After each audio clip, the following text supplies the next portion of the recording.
Hi, I'm Rev Myron. I'm a minister through Pathways of Light, and I've been a Course in Miracles student for over 40 years. I'm going through the text this year, asking Jesus to clarify for me, and then I write from that clarity. And that's what I'm sharing with you today. And so let's get started. We're reading from chapter 11, section 7, the condition of reality. And today we're going to read the first two paragraphs. So paragraph 1 says, the world as you perceive it cannot have been created by the Father, for the world is not as you see it. God created only the eternal, and everything you see is perishable. Therefore, there must be another world that you do not see. The Bible speaks of a new heaven and a new earth, yet this cannot be literally true, for the eternal are not recreated. To perceive anew is merely to perceive again, implying that before or in the interval between, you were not perceiving at all. What then is the world that awaits your perception when you see it?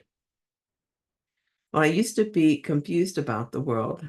As in this paragraph, Jesus talks about a world that is different than the world I see.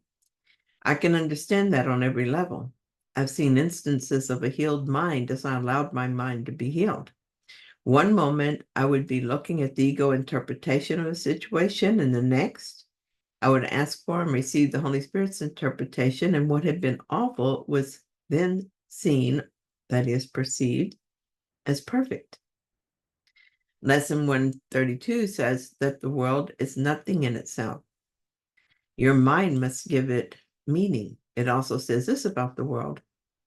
There is no world apart from what you wish, and herein lies your ultimate release. Change but your mind and what you want to see, and all the world must change accordingly. Ideas leave not their source. This central theme is often stated in the text and must be borne in mind if you would understand the lesson for today. It is not pride which tells you that you made the world you see, and it changes as you change your mind.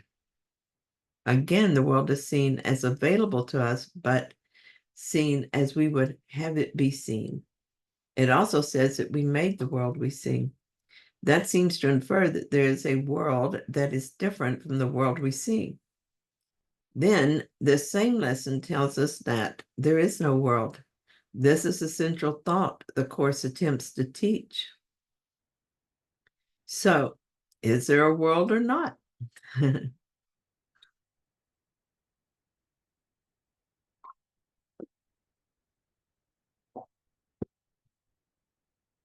The world is part of the mind. It is what we think it is. And as our mind heals, the world heals. It is thought only, as is all form we think of as real. As we allow our thoughts to be corrected, we experience what Jesus calls the real world. That is, the world without our projections of guilt. God did not create the world we see. We created it with our beliefs. Our experience of it changes as we change those beliefs. This new vision is a worthy goal. It is attainable. And though it is probably not the end of what is attainable, well, it's definitely not the end of what is attainable. It is a step in that direction, and one I must make. I have always seen the world as it is interpreted by the ego, but now I mostly see it as interpreted by the Holy Spirit. The difference is one of peace and joy. Fear enters only when I slip back into my split mind. Thankfully, I know how to change my mind now, so I don't stay there too long. Paragraph 2.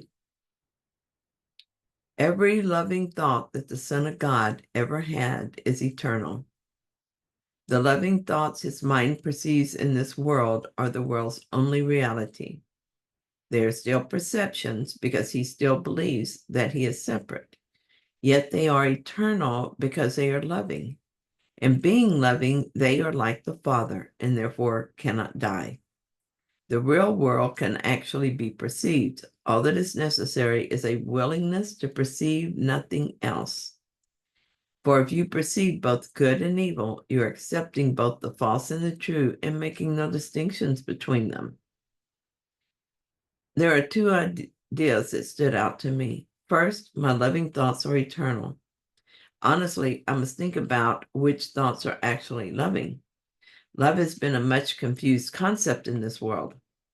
There were times when I thought I was being loving, and actually, I learned through the study of the Course that it is only neediness that I was expressing. I had an experience of love when I was flying to North Carolina for a workshop. I'd been standing in a long line waiting to get on the plane. It was moving slowly because they kept calling up various groups of special people, first class and VIPs of various degrees. I was starting to think untrue thoughts about these folks who were getting the best seats, and on top of that, were keeping me standing in line. With nothing else to do, I started practicing being in the moment rather than anticipating the next moment. Immediately, I noticed how heavy and dark I felt and realized it was because I was attacking my brothers. So I asked for the atonement in this situation and allowed those thoughts to be removed from my mind. Immediately, my experience changed. When I did finally get on the plane and was moving slowly up the aisle, I met eyes with a man sitting in first class. I smiled at him and kept eye contact for a moment. It was a smile that conveyed love and union, and he responded with a sincere smile of his own. When I looked away, I made contact with the woman across the aisle, and the same thing happened. These were holy encounters, an exchange of love. Those thoughts are eternal.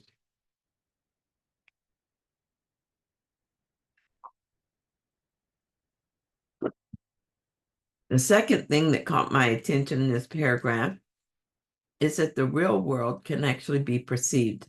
The real world is a world of love. And I got a little glimpse of that world, a peek behind the veil, when I had the holy encounters on the plane. Jesus says that I can have that experience all the time in all circumstances as I begin to perceive the world in this way. But to do so, I must choose only truth. At this time, I'm still shifting back and forth between the world the ego perceives and the world that is available to me through true perception. I'm closer to consistently choosing with truth than I've ever been. And so my life is more peaceful and loving than it's ever been. I'm dedicated to this practice, and I'm open and willing to allow the full healing of my mind.